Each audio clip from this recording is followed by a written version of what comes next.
ശ്രദ്ധ.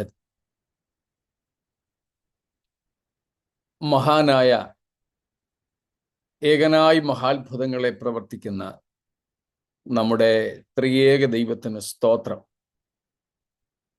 നമ്മുടെ പാപങ്ങൾക്ക്, നമ്മുടേതിന് മാത്രമല്ല മുഴു ലോകത്തിൻ്റെയും പാപങ്ങൾക്ക് തന്നെ പ്രായശ്ചിത്തമായ ദൈവപുത്രൻ യേശുക്രിസ്തുവിന്റെ നാമത്തിലുള്ള സ്നേഹ വന്ദനങ്ങളെ ഒരിക്കൽ കൂടെ ഏവർക്കും അറിയിക്കുന്നു. നമുക്കൊരുമിച്ച് ഇന്നും നമ്മൾ പഠിച്ചുകൊണ്ടിരിക്കുന്ന വെളിപ്പാട് പുസ്തകം 20-ാം അധ്യായത്തിന്റെ 4-ാം വാക്യത്തെ ആസ്പദീകരിച്ച് ന്യായവിധികൾ എന്നതിനെക്കുറിച്ച് പഠിപ്പാനായിട്ട് ദൈവം അവസരം നൽകിയല്ലോ. കൂടി വന്ന നിങ്ങളെ എല്ലാവരെയും ഓർത്ത് ദൈവത്തിന് സ്തോത്രം ചെയ്യുകയും നിങ്ങളും എല്ലാവരോടുമുള്ള പ്രത്യേക കൃതജ്ഞത ഞാൻ പ്രകാശിപ്പിക്കുകയും ചെയ്യുന്നു. തിരക്കുള്ള ജീവിതത്തിൽ പല സമയമേഖലകളിൽ നിന്ന് ദൈവവചന പഠനത്തിനും കൂട്ടായ്മയ്ക്കും വേണ്ടി നിങ്ങളും കാണിക്കുന്ന ഉത്സാഹത്തിനായിട്ട് സ്തോത്രം. ദൈവം ഇപ്പോൾ നമ്മൾ പഠിക്കുന്നത് പോലെ ഇതിനും പ്രതിഫലം തരുമാറാകട്ടെ. സ്തോത്രം. What we spend for the Lord, what we do for the Lord. കർത്താവിന് വേണ്ടി ചിലവിടുന്നതിനും ചെയ്യുന്നതിനും തക്കവണ്ണവും അതിലധികവും നൽകുന്ന ഒരു ദൈവം നമുക്കുണ്ടല്ലോ. കർത്താവിന് സ്തോത്രം. ഈ നമ്മുടെ ചിന്തകളോട് ചേർന്ന്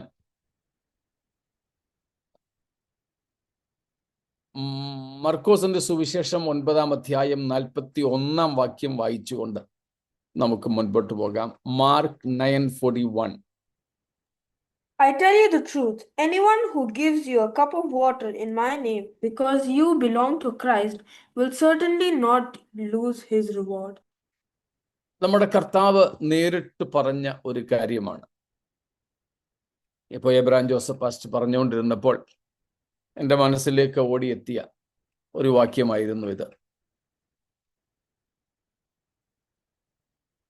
ഒരുവൻ കർത്താവിൻ്റെ നാമത്തിൽ ഒരു സാധാരണ പച്ചവെള്ളമെങ്കിലും കുടിക്കാൻ കൊടുത്താൽ അവൻ പ്രതിഫലം നഷ്ടപ്പെടുത്തുകയില്ല എന്നാണ് കർത്താവ് പറഞ്ഞിരിക്കുന്നത്. അപ്പം കർത്താവിന് വേണ്ടി നാം എന്ത് ചെയ്താലും അതിനെല്ലാം കർത്താവ് നമുക്ക് പ്രതിഫലങ്ങളെ തരും. ഒരു വാക്യവും കൂടെ, എബ്രായർ 6-ാം അധ്യായം 9-10 വാക്യങ്ങൾ. Hebrews 6:9 and 10. Even though we speak like this, dear friends, we are confident of better things in your case, things that accompany salvation. God is not unjust. He will not forget your work and the love you have shown him as you have helped his people and continue to help him. God is not unjust to despise or forget what you do for him, for his people, in his name. കർത്താവിന് വേണ്ടി, കർത്താവിൻ്റെ നാമത്തിന് വേണ്ടി, കർത്താവിൻ്റെ ജനത്തിന് വേണ്ടി ഒക്കെ നാം സഹിക്കുന്നത്, ചെയ്യുന്നത് ഒക്കെ മറന്നു കളയുവാൻ നമ്മുടെ ദൈവം അനീതിയുള്ള ദൈവമല്ല.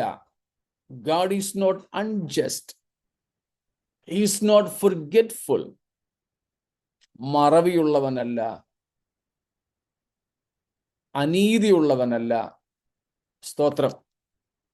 പേരും ഇൻഷ്യലൊന്നും മാറിപ്പോകത്തില്ല. നമുക്കൊക്കെ അറിയാം, നമ്മള് ചിലപ്പോൾ സ്വന്തം അക്കൗണ്ടിൽ കൊണ്ടുവന്ന് പണം ഇടുമ്പോഴും ചിലപ്പം വേറെ പലരുടെയൊക്കെ അക്കൗണ്ടിലായി പോകും.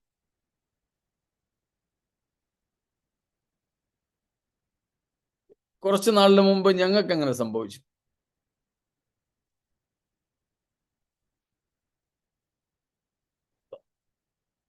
ആള് മാറിപ്പോവും.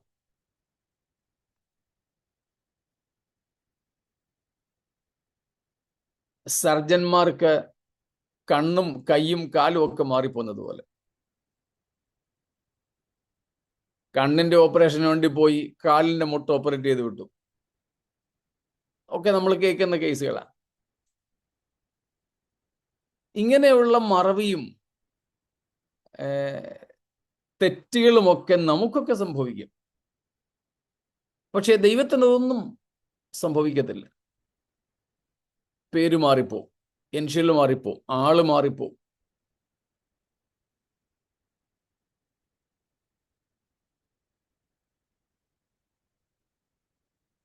ഈ കഴിഞ്ഞിടയ്ക്ക്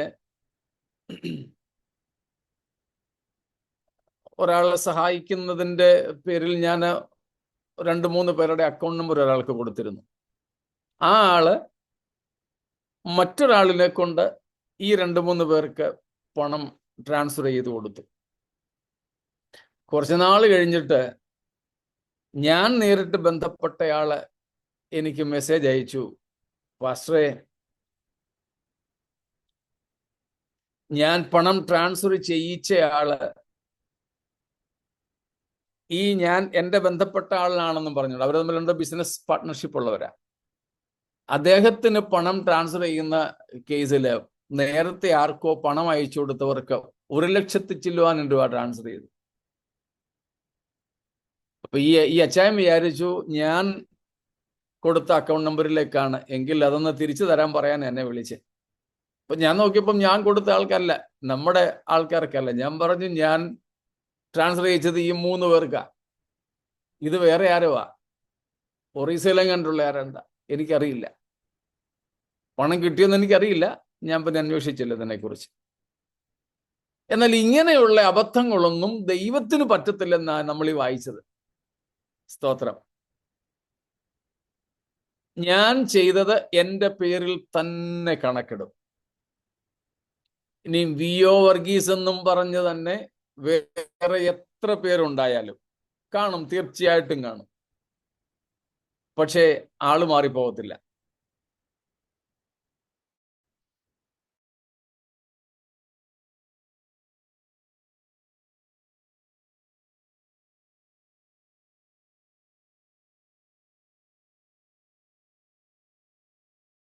ഇല്ല എന്ന കർത്താവിന്റെ വാഗ്ദത്തം. കർത്താവ് അനീതിയുള്ളവനല്ല എന്ന തിരുവെഴുത്തിന്റെ പ്രസ്താവന. God is not an unjust God. He is a just God. അതുപോലെ ദൈവത്തിന് മറവിയോ അബദ്ധങ്ങളോ കൺഫ്യൂഷൻസോ സംഭവിക്കുന്നില്ല. കർത്താവിനൊരു ആശയക്കുഴപ്പം ഉണ്ടാവത്തില്ല.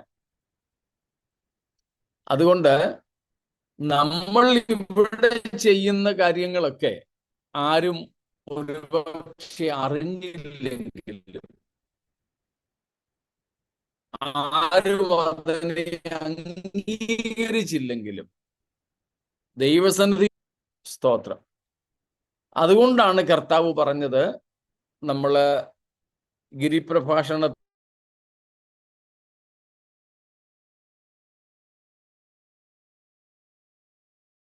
പ്രവർത്തികൾ, അല്ലെങ്കിൽ അവിടെ നമ്മൾ വായിക്കുന്നത്, മലയാളത്തിൽ വായിക്കുന്നത്, നിങ്ങൾ ഭിക്ഷ കൊടുക്കുമ്പോൾ.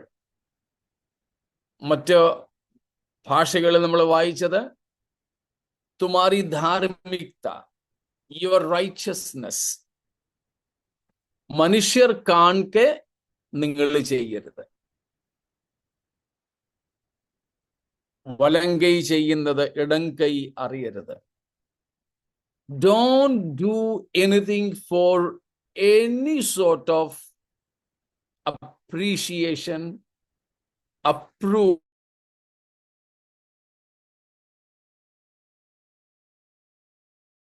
or any sort of awards or rewards. നാം ചെയ്യുന്ന യാതൊന്നും, മനുഷ്യർക്കാകട്ടെ ദൈവത്തിനാകട്ടെ, ചെയ്യുന്ന യാതൊന്നും തന്നെ അംഗീകാരത്തിന് വേണ്ടി ചെയ്യരുത്, അഭിനന്ദനത്തിന് വേണ്ടി ചെയ്യരുത്. മറ്റുള്ളവർ നമ്മെ പുകഴ്ത്തുന്നതിന് വേണ്ടി ചെയ്യരുത്.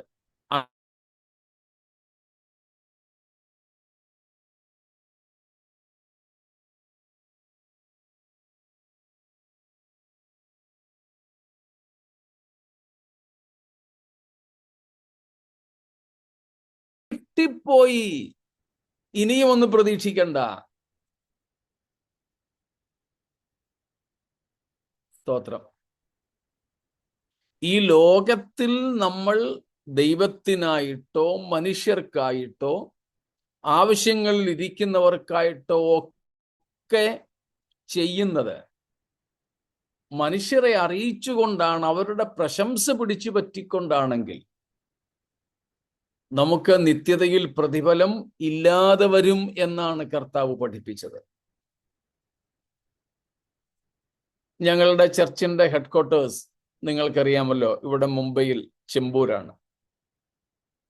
2002 ഇപ്പോഴത്തെ ഹെഡ്ക്വാർട്ടർ ബിൽഡിങ് പണിത്.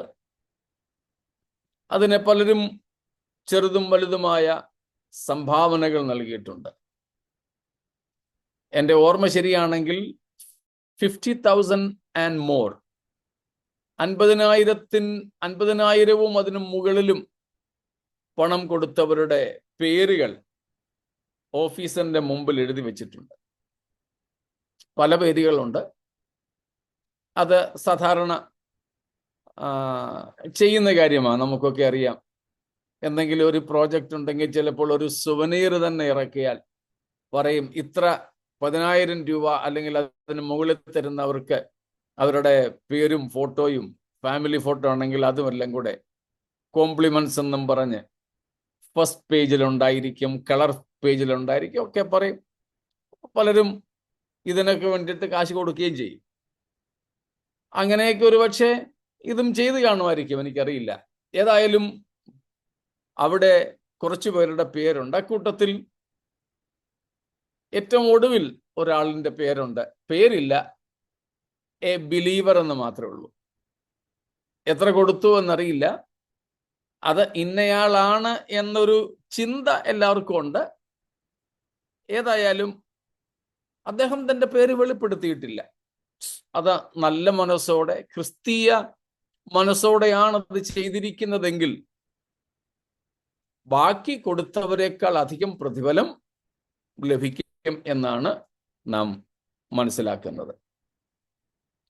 അതുകൊണ്ട് നമ്മൾ ചെയ്യുന്നതും കൊടുക്കുന്നതും ഒന്നും ആരും അറിഞ്ഞില്ലെങ്കിലും നമ്മൾ ചെയ്തിട്ട് അതിൻ്റെ പേരും പ്രശസ്തിയും മറ്റാരെങ്കിലും എടുത്തെന്ന് വന്നാലും, പേറ്റന്റ് ആരെങ്കിലും എടുത്തോട്ടെന്നേ, വഴക്കുണ്ടാക്കാൻ പോകണ്ട.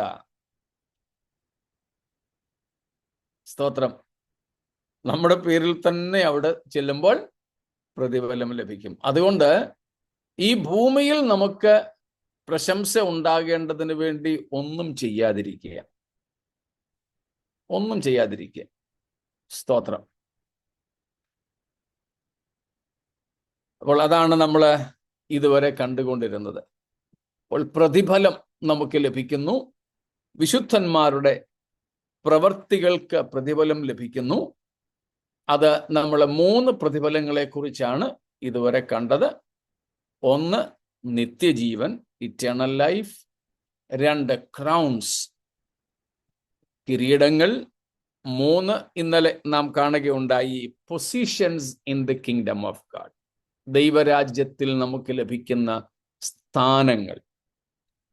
അതിനെക്കുറിച്ച് നമ്മൾ കണ്ടത് ദൈവവചനത്തിലെ ഏറ്റവും നിസ്സാരമെന്ന് തോന്നുന്ന, രക്ഷയ്ക്ക് ആവശ്യമില്ലാത്തത് എന്ന് തോന്നുന്ന, കൊച്ചു കാര്യങ്ങളെന്ന് തോന്നുന്ന, അത് ലംഘിച്ചാലും കുഴപ്പമില്ല എന്ന് തോന്നുന്ന, ചെയ്തില്ലെങ്കിലും അതൊരു വിഷയമല്ല എന്ന് തോന്നുന്ന നിസ്സാര കാര്യങ്ങളെപ്പോലും ഗൗരവമായിട്ട് കണ്ട് അത് അനുസരിക്കുകയും അനുസരിക്കുവാൻ മറ്റുള്ളവരെ ഉപദേശിക്കുകയും പഠിപ്പിക്കുകയും ചെയ്യുന്നവർക്ക് സ്വർഗത്തിൽ വലിയവരെന്ന സ്ഥാനം ലഭിക്കും.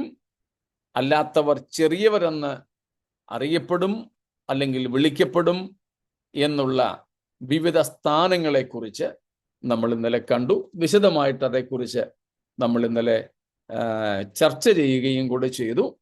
ദൈവത്തിന് സ്തോത്രം. അതുകൊണ്ട് ആരും അംഗീകരിക്കാത്ത വിഷയങ്ങളായാലും ലഘുവായ കാര്യങ്ങളായാലും അതിനെ ദൈവത്തിനെന്നതുപോലെ, അത് ദൈവീകമെന്നതുപോലെ കണ്ട് ഗൗരവത്തോടെ അതിനെ അനുസരിപ്പാനും അങ്ങനെ തന്നെ ഉപദേശിപ്പാനും നാം ഒരുക്കമായാൽ സ്വർഗത്തിൽ ഉന്നത സ്ഥാനീയരായി നമുക്ക് നിൽക്കുവാൻ ഇടയാകും. അതും സ്വർഗത്തിൽ ഉന്നത സ്ഥാനം ലഭിക്കണമെന്ന അഭിലാഷത്തോടെ അല്ല ചെയ്യുന്നത് കേട്ടോ. അത് കർത്താവിങ്ങ് തരുന്നേ ഉള്ളൂ. അതും നമ്മുടെ ആഗ്രഹം അല്ല. സ്തോത്രം. അതും നമ്മുടെ ആഗ്രഹമല്ല.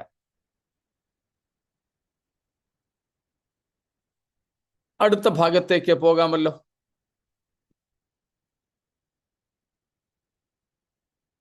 സ്തോത്രം. നാലാമത്തെ കാര്യം, ന്യായവിധിക്കുള്ള അധികാരം. ന്യായവിധിക്കുള്ള അധികാരം, right to judge. Right to judge. ന്യായവിധിക്കുള്ള അധികാരം വിശുദ്ധന്മാർക്ക് ലഭിക്കും.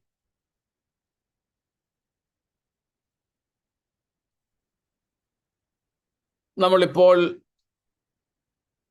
നമ്മുടെ ചിന്താ വിഷയമായി തന്നെ എടുത്തിട്ടുള്ള വെളിപ്പാട് 20:4, റെവലേഷൻ 20:4, അവിടെ നമ്മൾ കാണുന്നുണ്ട് അവർക്ക് ന്യായവിധിക്കുള്ള അധികാരം ലഭിച്ചു.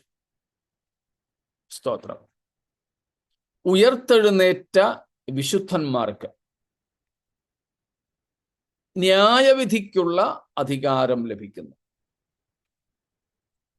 അതുകൂടാതെ വേറെയും ചില വാക്യങ്ങളുണ്ട്. ലൂക്ക് 22:28-30, ലൂക്കോസ് 22:28-30 വരെ വായിച്ചോളൂ. You are those who have stood by me in my trials, and I confer on you a kingdom, just as my Father conferred one to me, so that you may eat and drink at my table in my kingdom, and sit on thrones, judging the 12 tribes of Israel. അപ്പോസ്തലന്മാർക്കുള്ള അധികാരമായിട്ടാണ് ഇത് കാണുന്നത് കേട്ടോ. നമുക്ക് ഉള്ള ഒരു അധികാരമായിട്ടല്ല, അപ്പോസ്തലന്മാരോടാ കർത്താവ് പറയുന്നത് specifically.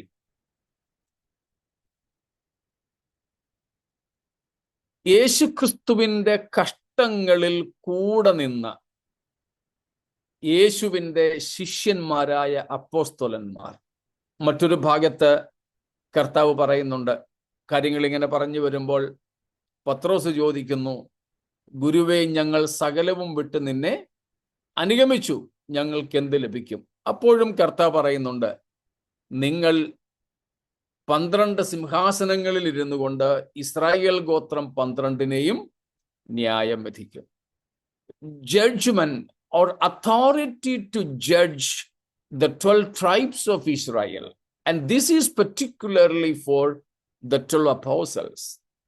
12 അപ്പോസ്തലന്മാർക്ക് പ്രത്യേകമായി കർത്താവ് വാഗ്ദത്തം ചെയ്ത ഒരു പ്രതിഫലമാണിത്.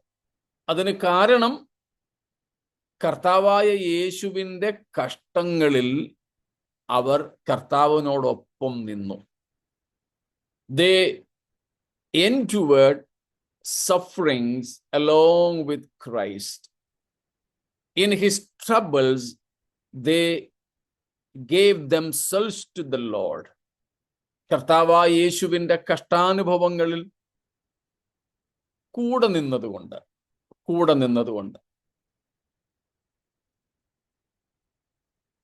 മറ്റൊരു ഭാഗത്ത് പറയുമ്പോൾ, since they left everything for the sake of Christ. അപ്പോസ്തലന്മാർ അന്ന് തങ്ങൾക്കുണ്ടായിരുന്ന ചെറുതെന്ന് തോന്നുന്ന കാര്യങ്ങളെപ്പോലും കർത്താവിനായിട്ട് വിട്ടുകളഞ്ഞതുകൊണ്ട് കർത്താവ് അവർക്ക് ഇസ്രായേൽ ഗോത്രങ്ങൾ 12-നെയും ന്യായം വിധിപ്പാനുള്ള അധികാരം നൽകുന്നു. മിക്കവാറും ഇത് 1000 ആണ്ട് വാഴ്ചക്കാലത്തെ കാര്യമാകാനാണ് സാധ്യത. യേശുക്രിസ്തുവിന്റെ 1000 ആണ്ട് വാഴ്ചയിൽ 12 ഗോത്രങ്ങളെയും ഭരിക്കേണ്ടതിന്, അവരെ ന്യായം വിധിക്കേണ്ടതിന് ഈ അപ്പോസ്തലന്മാർക്ക് അധികാരം കൊടുക്കും എന്ന് ചിന്തിക്കുന്നതിൽ തെറ്റില്ല. സ്തോത്രം. ആ വാക്യങ്ങളിലേക്ക് നമുക്ക് അടുത്ത വിഷയങ്ങളിലും മടങ്ങി വരേണ്ടതുണ്ട്. അതുകൊണ്ട് അത് ഓർത്ത് വെച്ചേക്കുക. അപ്പോൾ വെളിപ്പാട് 20:4 ഉയർത്തെഴുന്നേറ്റ വിശുദ്ധന്മാർ ക്രിസ്തുവിനോട് കൂടെ ന്യായം വിധിക്കുന്നതായിട്ട് കാണുന്നു. ഇവിടെ നാം ലൂക്കോസ് 22 വായിച്ചു, അപ്പോസ്തലന്മാർക്ക് ഇസ്രായേൽ ഗോത്രങ്ങളെ ന്യായം വിധിക്കാനുള്ള അധികാരം നൽകുന്നതായിട്ട്. ഇത് വേറെ വേറെ എടുത്ത് പഠിക്കാതെ ഒരുമിച്ച് നമ്മളങ്ങ് പറഞ്ഞു പോവുകയാണ്. മറ്റൊന്ന്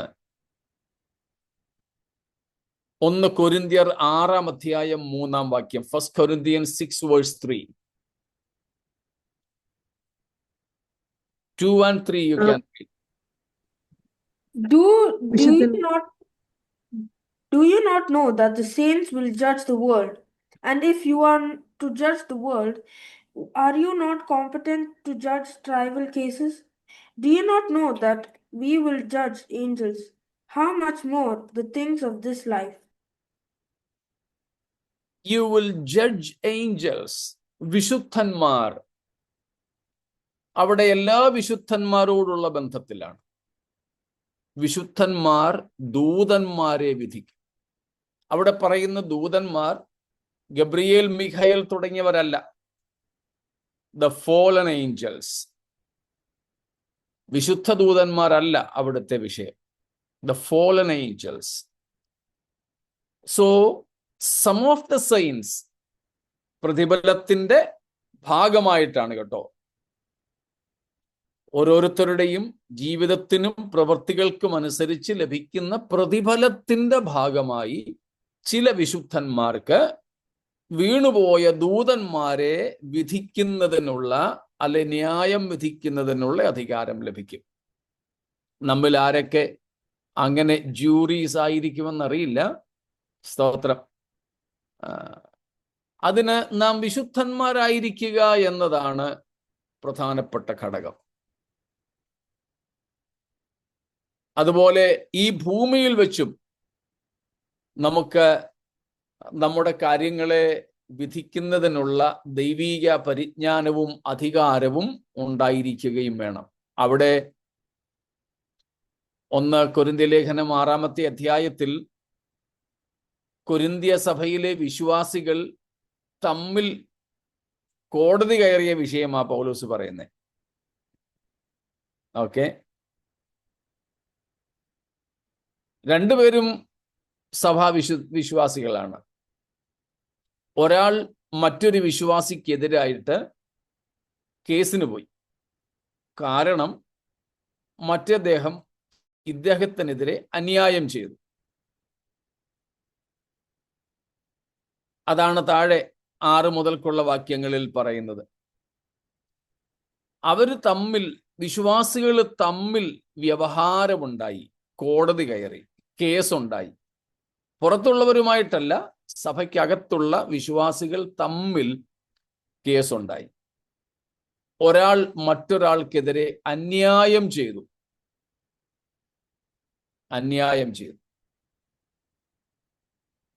പൗലോസ് പറയുന്നു, നിങ്ങളുടെ ഇടയിലെ വിഷയങ്ങൾ കൈകാര്യം ചെയ്യാൻ നിങ്ങൾക്കിടയിൽ ഒരാളില്ലേ? അതാണ് 6-ാം അധ്യായത്തിലെ വിഷയം. നമ്മുടെ ഇടയിലും ഇന്ന് പെന്തക്കോസ്ത് സഭകൾക്ക് ഇടയിൽ തന്നെ ധാരാളം കോടതി വ്യവഹാരങ്ങൾ നടക്കുന്നുണ്ട്. പോലീസ് കേസും കോടതി വ്യവഹാരങ്ങളും ഉണ്ട്. സുവിശേഷ വേലയ്ക്ക് വേണ്ടി പിരിച്ചെടുക്കുന്ന പണം നല്ല ഒരു ശതമാനം കോടതി കേസ് പറയാൻ വേണ്ടിയിട്ട് പല സംഘടനകളും ഉപയോഗിക്കുന്നു. എന്നിട്ട് നമ്മൾ ദൂതന്മാരെ വിധിക്കുമെന്ന് പറഞ്ഞാൽ ശുദ്ധ അബദ്ധമാണ്. ആ അങ്ങനെയുള്ളവർക്കൊരിക്കലും ഇനിയും അങ്ങനെയുള്ളവർ സ്വർഗത്തിൽ എത്തുമോ എന്ന് തന്നെ കണ്ടറിയണം. താഴെ വാക്യം പറയുന്നുണ്ട്, അന്യായം ചെയ്യുന്നവൻ ദൈവരാജ്യം അവകാശം ആക്കുകയില്ല. സ്തോത്രം. അതേ അധ്യായത്തിന്റെ 8ാമത്തെ വാക്യം ഒന്ന് വായിച്ചോളൂ, അല്ലെങ്കിൽ 6 തൊട്ടങ്ങ് വായിച്ചു. അല്ല സഹോദരൻ സഹോദരനോട് വ്യവഹരിക്കുന്നു, അതും അവിശ്വാസികളുടെ മുമ്പിൽ തന്നെ. നിങ്ങൾക്ക് തമ്മിൽ വ്യവഹാരം ഉണ്ടാകുന്നത് തന്നെ കേവലം പോരായ്മയാകുന്നു. അതിനു പകരം നിങ്ങൾ അന്യായം സഹിച്ചുകൊള്ളാത്തത് എന്ത്? നഷ്ടം ഏറ്റുകൊള്ളാത്തത് എന്ത്? അല്ല, നിങ്ങൾ അന്യായം ചെയ്യുകയും നഷ്ടം വരുത്തുകയും ചെയ്യുന്നു, അതും സഹോദരന്മാർക്ക് തന്നെ. അന്യായം ചെയ്യുന്നവർ ദൈവരാജ്യം അവകാശമാക്കുകയില്ല എന്നറിയുന്നില്ലയോ? അന്യായം ചെയ്യുന്നവർ ദൈവരാജ്യം അവകാശമാക്കുകയില്ല എന്ന് നിങ്ങൾ അറിയുന്നില്ലയോ? നിങ്ങൾക്കിടയിൽ വ്യവഹാരം, കേസ് ഉണ്ടാകാൻ പാടില്ല. ഇനി അഥവാ അങ്ങനെ എന്തെങ്കിലും ഉണ്ടായാൽ തന്നെ അത് നിങ്ങൾക്കിടയിൽ പറഞ്ഞു തീർക്കണം. അതിന് ജ്ഞാനമുള്ള ആരും നിങ്ങളുടെ ഇടയിൽ ഇല്ലേ എന്നാണ് പൗലോസ് 6-ാം അധ്യായത്തിന്റെ 4-ാമത്തെ വാക്യത്തിൽ ചോദിക്കുന്നത്. എന്നാൽ നിങ്ങൾക്ക് ഐഹിക കാര്യങ്ങളെ കുറിച്ച് വ്യവഹാരമുണ്ടെങ്കിൽ വിധിപ്പാൻ സഭ ഗണ്യമാക്കാത്തവരെ ഇരുത്തുന്നത് എന്ത്? സ്തോത്രം. 6-ാം വാക്യത്തിൽ പറയുന്നു, 5-ാം വാക്യത്തിൽ പറയുന്നു, ഇങ്ങനെ സഹോദരന്മാർക്ക് മധ്യേ കാര്യം തീർപ്പാൻ പ്രാപ്തിയുള്ള ഒരു ജ്ഞാനിയും നിങ്ങളുടെ ഇടയിൽ ഇല്ലയോ? തമ്മിൽ കേസ് പറഞ്ഞിട്ട് ഇനി ഏതെങ്കിലും വിധത്തിൽ അങ്ങ് എത്തിയെന്നിരിക്കട്ടെ, എന്നിട്ട് പ്രതിഫലം കിട്ടും, ഞാൻ ദൂതനെ വിധിക്കുമെന്നും പറഞ്ഞിരുന്നാൽ വെറുതെയാ. സ്തോത്രം. അപ്പോൾ ഇങ്ങനെ കർത്താവ് വിശുദ്ധന്മാർക്ക് നൽകുന്ന 4-മതൊരു പ്രതിഫലമാണ് കർത്താവിനോട് കൂടെ ഇരുന്നു കൊണ്ട് ഇസ്രായേൽ ഗോത്രങ്ങളെ, വീണുപോയ ദൂതന്മാരെ, പിന്നെ അങ്ങനെയുള്ള ന്യായവിധിക്കുള്ള അധികാരം. സ്തോത്രം. ചീഫ് ജസ്റ്റിസ് കർത്താവ് തന്നെ ആയിരിക്കും കേട്ടോ. വിശുദ്ധന്മാരെ ജൂറികളായിരിക്കുമെന്നേ ഉള്ളൂ. അപ്പം കർത്താവിനോട് കൂടെ ഈ നിലകളിൽ ന്യായം വിധിക്കുന്നതിനുള്ള അധികാരമാണ് കർത്താവ് നമുക്ക് തരുന്നത്. അതുപോലെ തന്നെ ദാനിയേൽ 7:22 നോക്കിക്കാട്ടെ. ദാനിയേൽ 7:22.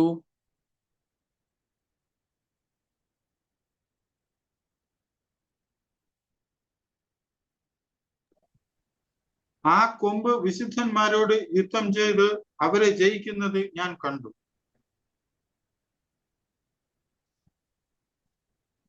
അത്രയുള്ളോ? അതിന്റെ മുമ്പോട്ടോ പുറകോട്ടോ ഉണ്ടാവുമല്ലോ.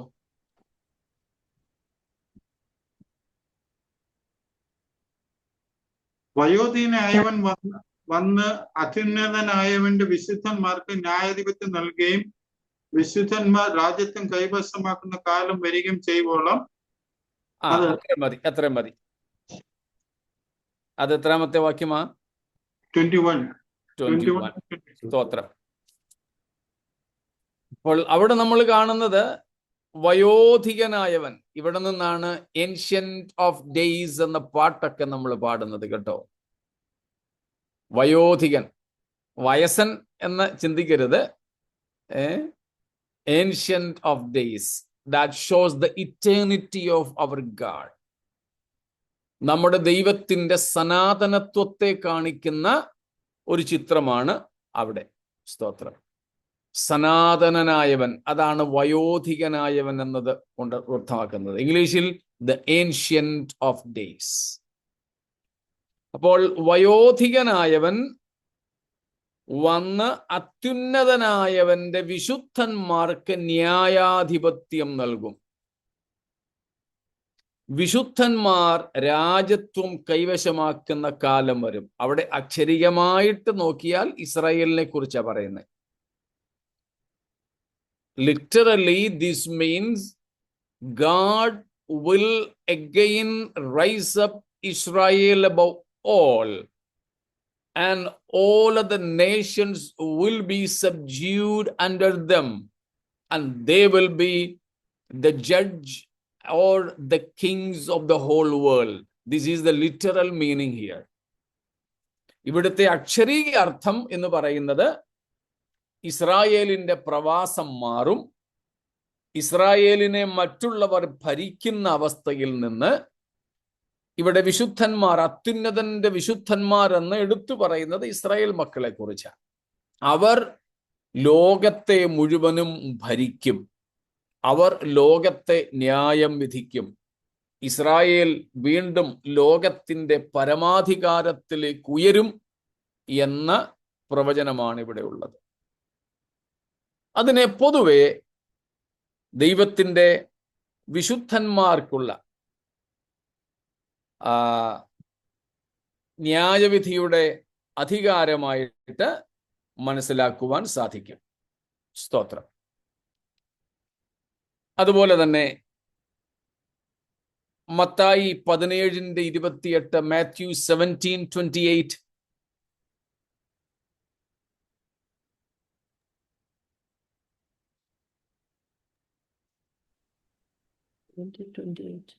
There's no 17:28. 27.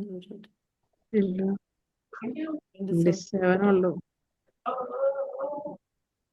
But so that we may or not offend them, go to the lake and throw out your line. Take the first fish you catch, open its mouth, and you'll find a 4 drachma coin. Take it and give it to them for my tax and yours.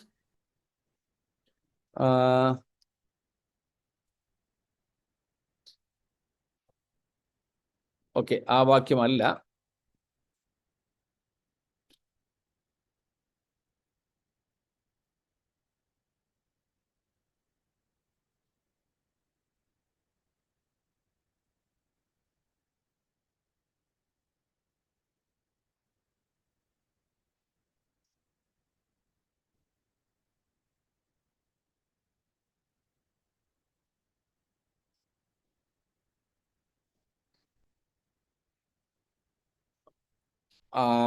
Reference ഞാൻ വേറെ തെറ്റിച്ച് എഴുതിയിരിക്കുന്നു തോന്നുന്നു, ഞാൻ പിന്നീട് പറയാതെ. അപ്പം ഇവിടങ്ങളിലെല്ലാം 17 and 18 ഏതാ 28-17-18 ആണോ? All authority has been given to me. അല്ല, അല്ല, അതല്ല.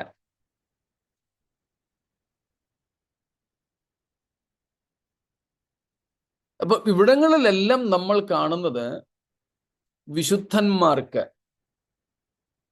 അപ്പോസ്തലന്മാർ ഉൾപ്പെടെ, മഹാപീഡനകാലത്തെ വിശുദ്ധന്മാർ ഉൾപ്പെടെ ന്യായവിധിക്കുള്ള അധികാരം നൽകുന്നതായിട്ട്. ജീവനോടിരിക്കുന്ന ഇസ്രായേൽ എന്ന വിശുദ്ധന്മാർക്ക് അന്ന് ജീവനോടിരിക്കുന്ന ജാതികളെ ഭരിക്കുവാൻ, ന്യായം വിധിക്കാനുള്ള അധികാരം ലഭിക്കുന്നതായി ദാനിയേലിൽ കണ്ടു. ക്രിസ്തുവിന്റെ അപ്പോസ്തലന്മാർക്ക് ഇസ്രായേലിനെ വിധിക്കാനുള്ള അധികാരം നൽകുന്നതായി നാം ലൂക്കോസ് 22 കണ്ടു. മഹാപീഡനകാലത്തെ വിശുദ്ധന്മാർക്ക് ക്രിസ്തുവിനോടുകൂടെ ന്യായം വിധിക്കാനുള്ള അധികാരം ലഭിക്കുന്നതായി വെളിപ്പാട് 20:4 നാം കാണുന്നു. അതുപോലെ പുതിയ നിയമകാലത്തെ വിശുദ്ധന്മാർ വീണുപോയ ദൂതന്മാരെ വിധിക്കുന്നതിനെ കുറിച്ച് കൊരിന്ത്യ ലേഖനത്തിൽ നമ്മൾ കണ്ടു. അപ്പോ ഈ എല്ലാ കാലങ്ങളിലുമുള്ള വിശുദ്ധന്മാർക്ക് ന്യായവിധിയുടെ അധികാരം നൽകുന്നതായി നാം ഇവിടെ കാണുന്നു. നമ്മൾ സ്വതന്ത്രരായിട്ടല്ല, ക്രിസ്തുവിനോട് കൂടെ. ഇവിടെ ന്യായവിധി എന്ന് പറയുന്നത് ഈ ഭാവി ന്യായവിധി സമയങ്ങളിൽ മാത്രമല്ല, 1000 ആണ്ട് വാഴ്ചയിലും ഇത് പ്രായോഗികമാകും. 1000 ആണ്ട് വാഴ്ചയിലും അപ്പോൾ അങ്ങനെ ന്യായവിധിക്കുള്ള അധികാരം എന്നുള്ളത് 4ാമത്തെ പ്രതിഫലമായി നമുക്ക് കാണാം. 5ാമത്തേത്, 5th വൺ, അതാണ്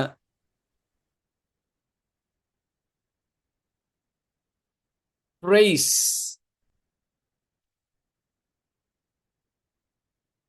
ഫോർ സ്റ്റുവാർഡ്ഷിപ്പ്.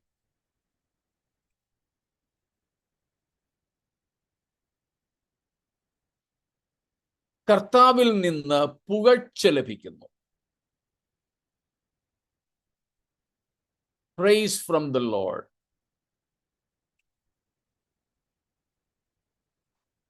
നമ്മൾ നേരത്തെ വായിച്ചിട്ടുള്ള ഒരു വാക്യം ഈ പ്രതിഫലവുമായി ബന്ധപ്പെട്ട് തന്നെ നമ്മൾ വായിച്ചിട്ടുള്ളതാണ്.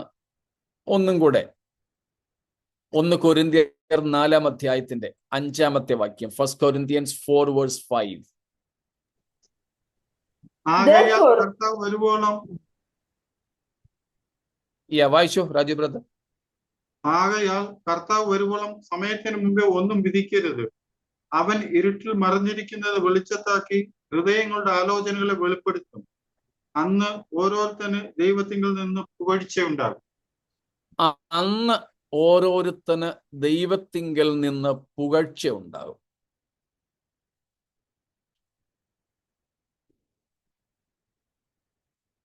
ദൈവത്തിൽ നിന്ന് ഓരോരുത്തർക്ക് ലഭിക്കുന്ന പുകഴ്ച, അതിനെക്കുറിച്ച് നമ്മൾ മിക്കവാറും പ്രാർത്ഥനകളിലൊക്കെ പ്രാർത്ഥിക്കുന്ന ഒരു കാര്യമുണ്ട്. നല്ലവനും വിശ്വസ്തനുമായ ദാസനേ എന്നുള്ള വിളി കേൾപ്പാൻ കൃപ തരണേ. സ്തോത്രം.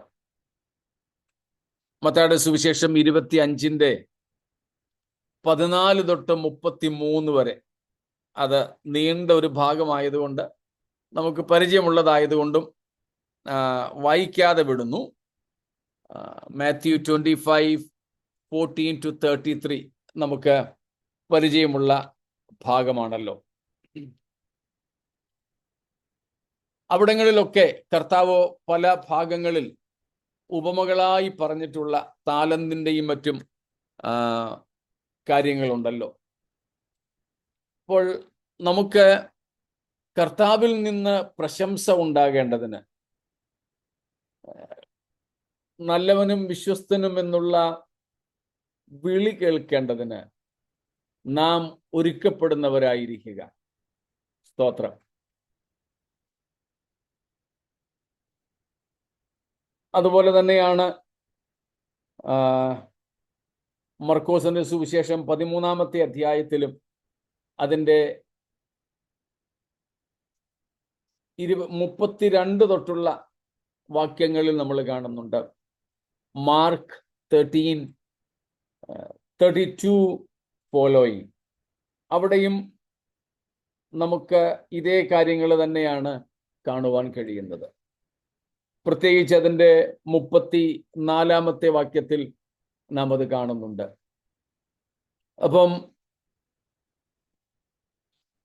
കർത്താവ് അവിടെ 2 കാര്യങ്ങളാണ് പറയുന്നത്. മത്തായിയിൽ പറയുന്നത് താലന്തുകളുടെ ഉപമയാണ്. What one earned for the Lord with what was entrusted unto him. നമുക്ക് ഓരോരുത്തർക്കും ദൈവം എന്തൊക്കെയോ നൽകിയിട്ടുണ്ട്.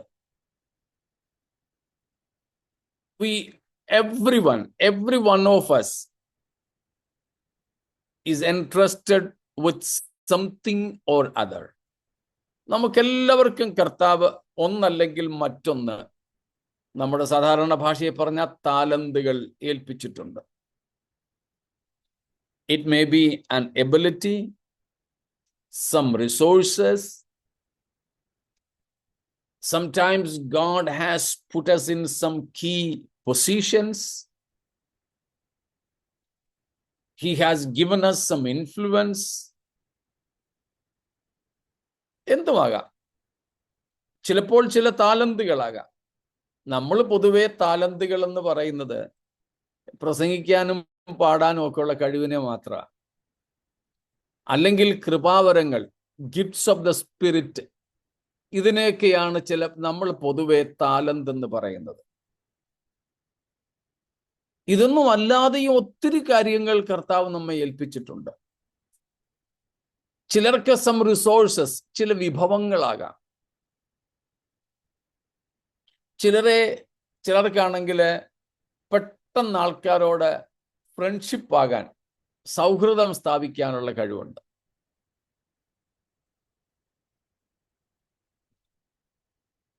ഫ്രണ്ട്ഷിപ്പിൽ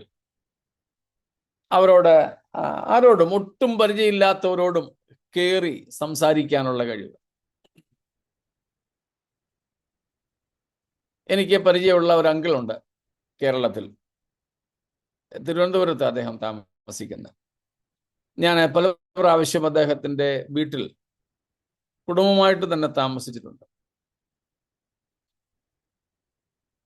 അദ്ദേഹത്തിൻ്റെ മകനോ മകളോ ഒക്കെ US-ലുണ്ട്. വളരെ ശാന്തനായ ഒരു ഒരു മനുഷ്യനാണ്. മർത്തോമാ സഭയിൽ നിന്നോ മറ്റോ രക്ഷിക്കപ്പെട്ടു വന്ന. പക്ഷേ കർത്താവ് അദ്ദേഹത്തിന് ആൾക്കാരോട് ഇടപെടാനും സൗഹൃദം സ്ഥാപിക്കാനും ഒക്കെ ഉള്ള കഴിവ് കൊടുത്തിട്ടുണ്ട്.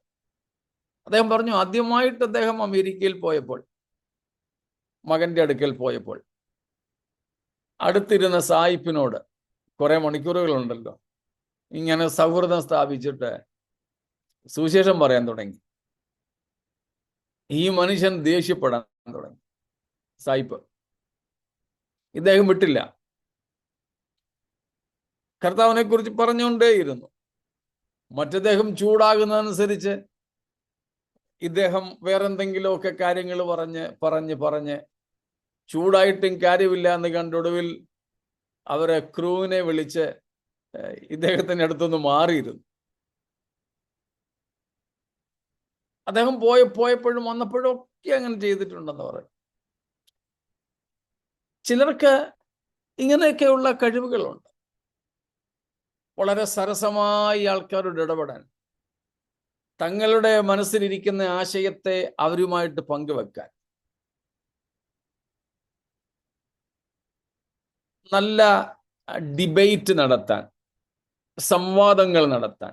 സംവാദം എന്ന് പറഞ്ഞാൽ ഇപ്പോൾ പേഴ്സണൽ ഇവാഞ്ചലിസത്തിൽ തന്നെ, വ്യക്തിപരമായ സുവിശേഷീകരണത്തിൽ തന്നെ കർത്താവിനെ കുറിച്ച് പറയുമ്പോൾ ശാന്തമായി അവരുടെ വാദമുഖങ്ങളെ ഖണ്ഡിച്ച് അവരോട് പറയാൻ ഒക്കെയുള്ള കൃപയും കഴിവും താലന്തും ഒക്കെ ലഭിച്ചവരുണ്ട്. ചിലപ്പോൾ ദൈവം നമുക്ക് നൽകിയിരിക്കുന്നത് ഏതെങ്കിലും ഒരു പ്രത്യേക പദവിയായിരിക്കും, ഒരു പ്രത്യേക സ്ഥാനത്ത് ദൈവം നമ്മെ ആക്കി. അത് നമുക്ക് കർത്താവിന് വേണ്ടിയിട്ട് ഉപയോഗിക്കുവാൻ സാധിക്കും. ഇങ്ങനെ കർത്താവ് നമുക്ക് തന്നിട്ടുള്ള എന്തിനേയും വിശ്വസ്തയോടെ ഉപയോഗിക്കുക. ആ ഒരു താലന്ത് കിട്ടിയവനെ പോലെ കുഴിച്ചിടാതിരിക്കുക. ദൈവം നമുക്ക് തന്നതിനെ കൊണ്ട് ദൈവത്തിനായി വേറെയും നേടുക. Earning with what is entrusted with, whatever it be. സ്തോത്രം. മർക്കോസിന്റെ സുവിശേഷത്തിൽ നമ്മൾ വായിക്കുന്നത്,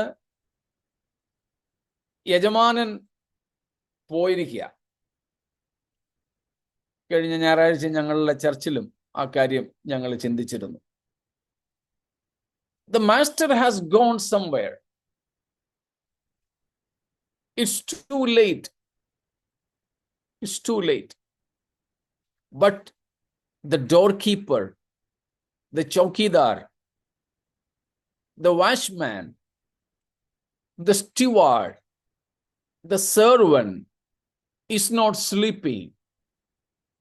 He is still active until the master comes. മാസ്റ്ററും യജമാനനും ഒരുപക്ഷെ ഇത്രയും ലേറ്റ് ആയതുകൊണ്ട് ദാസൻ ഉറങ്ങിക്കാണും എന്നൊക്കെ വിചാരിച്ചാ വന്നത്. പക്ഷേ യജമാനൻ വന്നപ്പോഴോ ദാസനെ ഉണർന്നിരിക്കുന്നവനായിട്ട് കണ്ടു. ഉണർന്നിരിക്കുന്നവനായി. ചിലപ്പം നമ്മുടെ സാധാരണ നിലയിൽ തന്നെ ചോദിച്ചാലും അല്ലെങ്കിൽ പറഞ്ഞാലും പുറത്ത് തട്ടിയൊന്നും അഭിനന്ദിച്ചില്ലെങ്കിലും ആഹാ നീ ഉറങ്ങിയില്ലായിരുന്നു ഇതുവരെ.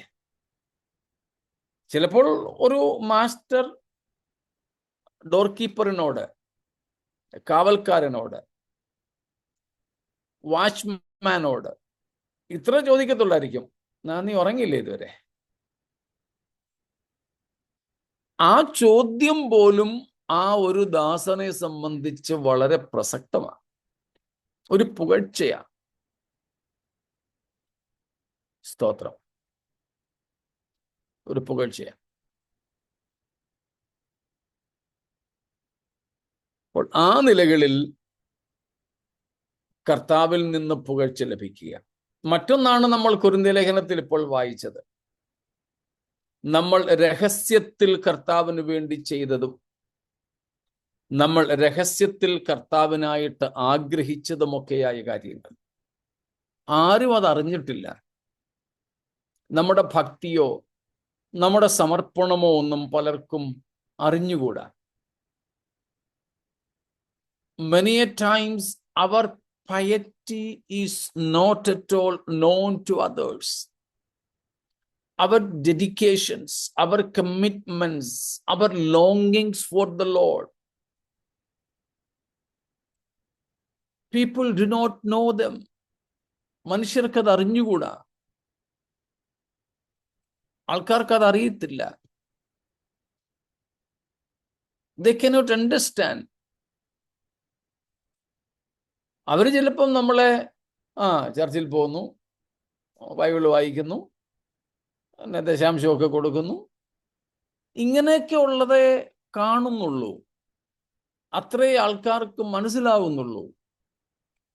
അതിനപ്പുറത്തേക്ക് നമ്മുടെ ഭക്തിയെ ആൾക്കാർക്ക് അറിഞ്ഞുകൂടാ, നമ്മുടെ സമർപ്പണത്തെ അറിഞ്ഞുകൂടാ, നമ്മുടെ കൺവിക്ഷൻസ്, ദൈവബോധത്തെ അവർക്ക് അറിഞ്ഞുകൂടാ.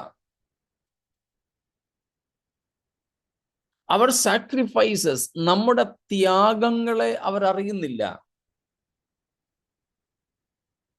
പക്ഷേ ഇതെല്ലാം മനുഷ്യർക്ക് മറഞ്ഞിരിക്കുന്നെങ്കിലും അന്ന് കർത്താവ് എന്ത് ചെയ്യും? ഇതെല്ലാം വെളിച്ചത്താക്കും. അന്ന് ഓരോരുത്തന് ദൈവത്തിങ്കൽ നിന്ന് പുകഴ്ച, പ്രശംസ ഉണ്ടാകും. സ്തോത്രം. ഇന്ന് നമ്മൾ കർത്താവിനെ വാഴ്ത്തുന്നു for what he is. Today we praise and exalt our God for what he is and for what he has done for us or what he has given for us. നമ്മുടെ കർത്താവ് എന്താണോ, കർത്താവ് നമുക്ക് എന്തൊക്കെ തന്നോ, എന്തൊക്കെ ചെയ്തോ, ഇതിനൊക്കെ വേണ്ടി നമ്മൾ ഇന്ന് ദൈവത്തെ വാഴ്ത്തുന്നു. ഇതുപോലെ നമ്മൾ കർത്താവിന് വേണ്ടി എന്തൊക്കെ ചെയ്തോ, എന്തൊക്കെ കൊടുത്തോ, എന്തൊക്കെ നഷ്ടപ്പെടുത്തിയോ, എന്തൊക്കെ സഹിച്ചോ, നമ്മൾ കർത്താവിന് വേണ്ടി എന്തൊക്കെ ആയിത്തീർന്നുവോ, what we became for the lord, എന്തൊക്കെ ആയിത്തീർന്നുവോ, ഇതിനെല്ലാം വേണ്ടി കർത്താവ് നമ്മെ പുകഴ്ത്തുന്ന ഒരു സന്ദർഭമുണ്ട്. കാര്യം മനസ്സിലാവുന്നുണ്ടോ? കർത്താവ് നമ്മെ പുകഴ്ത്തുക എന്ന് പറയുമ്പം നമ്മൾ ദൈവത്തെ സ്തുതിക്കുന്ന പോലെ ആരാധിക്കുകയല്ല കേട്ടോ, ആരാധിക്കുകയല്ല. പകരം പ്രൈസിങ് us, ഓണറിങ് us. സ്തോത്രം. കർത്താവിൽ നിന്ന് അന്ന് ഓരോരുത്തന് പുകഴ്ച ഉണ്ടാകും. സ്തോത്രം. നമ്മുടെ സമർപ്പണവും കാര്യങ്ങളും ഒന്നും ആൾക്കാർക്ക് മനസ്സിലാകണമെന്നില്ല. സ്തോത്രം.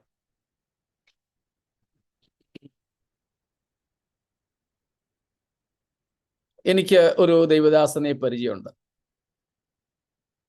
പരിചയമുണ്ടെന്ന് പറഞ്ഞാൽ ഞാൻ ഇതുവരെ കണ്ടിട്ടുമില്ല, ഞാൻ ഇതുവരെ സംസാരിച്ചിട്ടുമില്ല. പക്ഷേ ഞങ്ങൾക്ക് പരസ്പരം അറിയാം. കേരളത്തിൽ തിരുവല്ലയിലുള്ള ഒരു ദൈവഭക്തനായ മനുഷ്യനാണ്.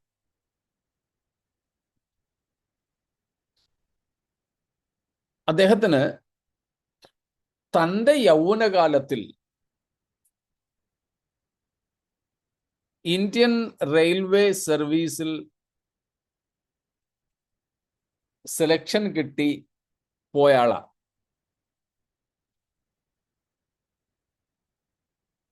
പക്ഷേ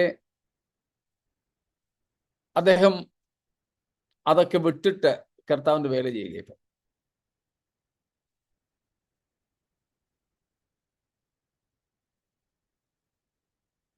അദ്ദേഹത്തിൻ്റെ അമ്മ പോലീസ് വെരിഫിക്കേഷന് വേണ്ടി വന്നവർക്ക് അക്കാലത്ത് 25 രൂപ കൊടുത്തു. ഈ മകൻ വീട്ടിലില്ലായിരുന്നപ്പോഴാണ്. മകൻ വീട്ടിൽ തിരിച്ചു വന്നപ്പം പറഞ്ഞു, ഇതുപോലെ മോനെ വെരിഫിക്കേഷന് വന്നായിരുന്നു, അമ്മ പോലീസുകാരന് 25 രൂപ കൊടുത്തെന്ന് പറഞ്ഞു. ഈ മകൻ പറഞ്ഞു, അമ്മ തെറ്റാ ചെയ്തത്, കൊടുക്കാൻ പാടില്ലായിരുന്നു പൈസ. മോനെ കൊടുത്തില്ലെങ്കിൽ അവര് ഇല്ല. അദ്ദേഹം പറഞ്ഞു, ദൈവത്തിന്റെ വഴി തികവുള്ളത്. തിരുവഴുത്ത് അങ്ങനെയല്ലേ പഠിപ്പിക്കുന്നേ? ദൈവത്തിന്റെ വഴി തികവുള്ളത്. ആ തികവുള്ള വഴിയിൽ കൈക്കൂലിക്ക് സ്ഥാനമില്ല.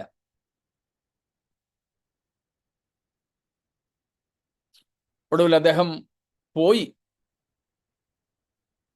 അന്ന് ഫോണൊന്നും ഇല്ലല്ലോ, ടെലഗ്രാമാ വന്നത്. നിങ്ങളെ സെലക്ട് ചെയ്തിരിക്കുന്നു, ഡൽഹിയിൽ ഇന്ന സമയത്ത് ജോയിൻ ചെയ്യണം.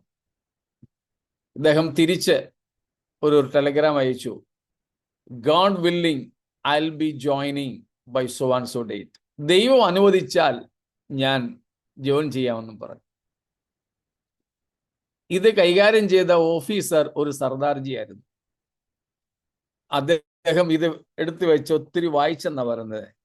ഇത്രയും ഉയർന്ന തസ്തികയിലേക്ക് ഈ മനുഷ്യനെ സെലക്ട് ചെയ്തിട്ട് ദൈവം അനുവദിച്ചാൽ ഈ പുള്ളി ആരാ? ചുരുക്കി പറഞ്ഞാൽ അദ്ദേഹം പോയി ജോയിനൊക്കെ ചെയ്തു. അദ്ദേഹം അതെല്ലാം വിട്ടിട്ട് കർത്താവിന്റെ വേല ചെയ്യുക.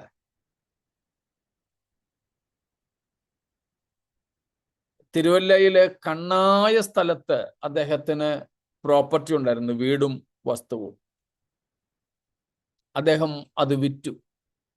അപ്പോൾ വിൽക്കുമ്പോൾ അദ്ദേഹം ഒരു നിബന്ധന വെച്ചു, മുഴുവൻ തുകയും പ്രമാണത്തിൽ കാണിച്ച് സർക്കാരിന്റെ നിയമം അനുസരിച്ച് വൈറ്റ് മണി തരുന്നവർക്ക് മാത്രമേ ഇത് കൊടുക്കുള്ളൂ. എൻ്റെ അറിവനുസരിച്ച് ഒത്തിരി പെന്തക്കോസ്തുകാരും ഒക്കെ വന്നു ബ്ലാക്ക് മണിയുമായിട്ട്. കുറച്ച് പൈസ മാത്രം പ്രമാണത്തിൽ കാണിച്ച് അത്രയും സ്റ്റാമ്പ് ഡ്യൂട്ടി കൊടുത്താൽ മതിയല്ലോ, ബാക്കി അല്ലാതെ തരാം. കൊടുത്തില്ല. ഒടുവിലൊരു മർത്തോമക്കാരനാണ് വാങ്ങിച്ചത്. പക്ഷേ അങ്ങനെ മുഴുവൻ പ്രമാണത്തിൽ കാണിച്ചായതുകൊണ്ട് അവിടെ ലഭിക്കേണ്ട തുകയുടെ വളരെ കുറച്ച് മാത്രമേ അദ്ദേഹത്തിന് ലഭിച്ചുള്ളൂ. അവിടുന്ന് കുറെ കൂടെ അദ്ദേഹം മാറി ഒരു കൊച്ച് വീടും സ്ഥലവും ഒക്കെമായി മേടിച്ച് അവിടെ അദ്ദേഹം ഇപ്പോഴും താമസിച്ച് കർത്താവിൻ്റെ വേല ചെയ്യുന്നു. ഈ കിട്ടിയ പണം വേറെ ആരും അറിയാതെ കർത്താവിൻ്റെ വേലയ്ക്ക് വേണ്ടി ചിലവഴിച്ചുകൊണ്ടിരിക്കുന്നു. ഇത്രയും കേട്ടതിൽ നിന്ന് നമ്മുടെ മനസ്സിൽ തന്നെ അദ്ദേഹത്തെക്കുറിച്ച് എന്തായിരിക്കും ചിന്ത? നല്ല ശതമാനം ആൾക്കാരും മണ്ടനെന്നേ പറയത്തുള്ളൂ. IAS പോലെ റെയിൽവേയിലെ സർവീസ് കിട്ടിയ മനുഷ്യൻ അതെല്ലാം വിട്ടുകളഞ്ഞിട്ട് ഇതെല്ലാം ഇങ്ങനെ ഉപേക്ഷിച്ച് ഇങ്ങനെ നടക്കുന്നു. 1-2 ജോഡി വസ്ത്രമേ അദ്ദേഹത്തിനുള്ളൂ ഇപ്പോഴും.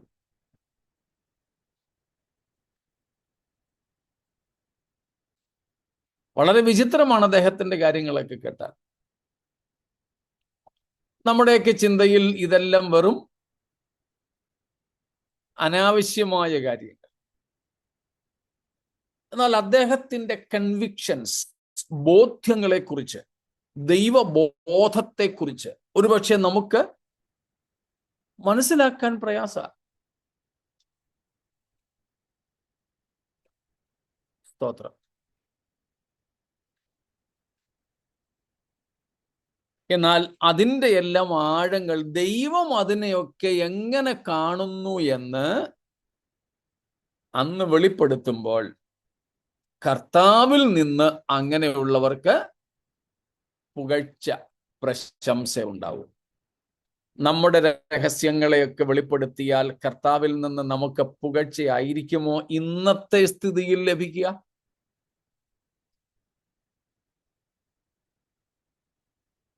പലരും YSKL സാറൊക്കെ പറഞ്ഞിരിക്കുന്നത് പോലെ നമ്മുടെ വീട്ടിലെ മുട്ടയിടുന്ന കോഴിയുടെ കൂട്ട. ഇന്നിപ്പോഴാണെങ്കിൽ എനിക്ക് തോന്നുന്നു 8-9 രൂപയൊക്കെ ഉണ്ട് ഒരു കോഴിമുട്ടയ്ക്ക്. ഇപ്പം ഞങ്ങൾ നാട്ടിൽ പോയപ്പോഴും നാടൻ കോഴിമുട്ട 9 രൂപയ്ക്ക് കിട്ടി. ഇനി പോട്ടെങ്കിൽ 10 രൂപ വെച്ചോ. ഈ 10 രൂപയുടെ മുട്ട ഇട്ടിട്ട് ഇത് നാട്ടുകാരെ മുഴുവനും വിളിച്ചറിയിക്കും, ഞാൻ മുട്ടയിട്ട്. ഇതുപോലല്ലേ നമ്മൾ പലരുടെയും സ്ഥിതി? നമ്മൾ എന്തെങ്കിലുമൊക്കെ ചെയ്തിട്ടുണ്ടെങ്കിൽ അതിനെല്ലാം പ്രതിഫലം ഇവിടെ വെച്ച് തന്നെ വാങ്ങിക്കൂട്ടി അങ്ങ് ചെല്ലുമ്പോൾ വാങ്ങാനൊന്നുമില്ല. അതിന് പകരം പ്രസംഗകർ പറയുന്ന ഒരു കാര്യമാണ് ആന, എലിഫന്റ്. ലക്ഷക്കണക്കിന് രൂപയുള്ള കുഞ്ഞിനെ, ആനക്കുട്ടിയെ പ്രസവിച്ചിട്ടും ഈ തള്ളയാന നാട്ടുകാരെ അറിയിക്കുന്നതേ ഇല്ല. അതേസമയം കോഴിയോ, നമ്മളിതിൽ ആരെ പോലെയാ?